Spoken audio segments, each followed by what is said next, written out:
Rentenir langganan TKI di Taiwan dibekuk polisi. Promosinya biasanya di Facebook dengan nama Yuli Aza. Seperti ini ya. Nah, bunga pinjamannya sampai 151% ya. Ibaratnya pinjam 20.000, ngembaliin 70.000. Ini udah ketangkep ya, ketangkepnya di daerah Taichung. Seperti apa selengkapnya? Simak informasinya berikut ini.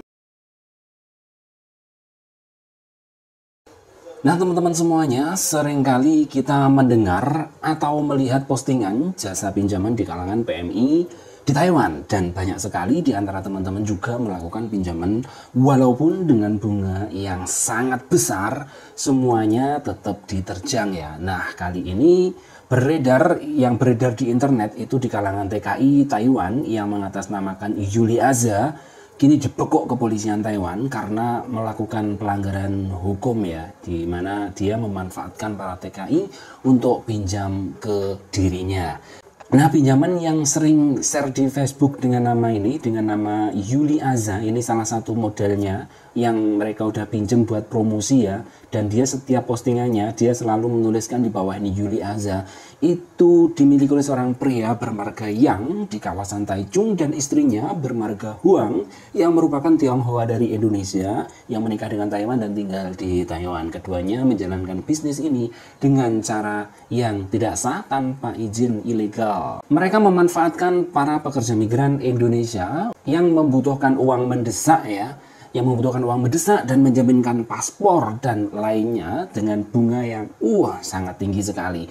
Dalam operasi yang dilakukan kemarin, kepolisian itu menyidak tempat tinggal mereka dan menemukan Huang dan suaminya beserta anaknya, total 5 orang diamankan, sejumlah uang 7 juta NT dan menyita sejumlah paspor milik TKI dan juga buku rekening. Nah ini dia yang disita. Jadi banyak banget paspor yang disita ya. Dalam penyelidikan kepolisian, mereka menemukan motif yang mereka jalankan. Mereka menyasar para TKI yang sedang kesulitan keuangan dan untuk dikirim ke kampung halaman. Jadi mereka pinjam di Taiwan, kemudian dia dikirim ke Indonesia, itu ya.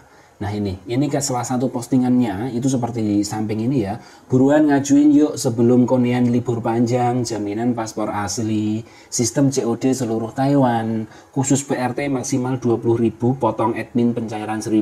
Jadi ya pinjemnya 20.000, potong adminnya 1.000, jadi nomornya 19.000, ngembaliinnya bisa sampai 70.000 lah, bunganya 151%. Itu bunganya ya, belum pokoknya ya kan.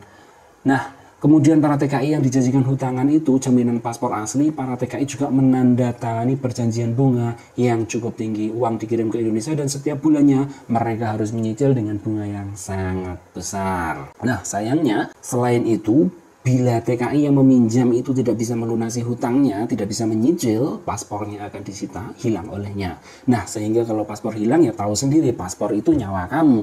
Kalau paspor hilang, kamu mau perpanjang kontrak, mau pindah majikan, mau apa juga nggak bisa gitu. Dan akhirnya status kamu bisa jadi kaburan. Nah, ini banyak sekali korbannya. Nah, berapa sih korbannya? Setelah dalam penyelidikan polisi yang cukup lama ya, baik itu penyelidikannya di Taichung, Changhua, dan tempat lainnya, karena emang korbannya dari berbagai tempat seluruh penjuru Taiwan ya. Departemen Kepolisian Kabupaten Nantau berhasil mengungkap kasus ini dengan menyita setidaknya 342 paspor TKI, IOU, perjanjian atau tanda tangan seperti ini, surat pernyataan seperti ini, dan juga buku rekening dan mesin hitung uang. Nah, semuanya udah diamankan kepolisian. Nah, ini salah satu promosi mereka ya, yang sudah pinjem itu dikasih seperti ini ya.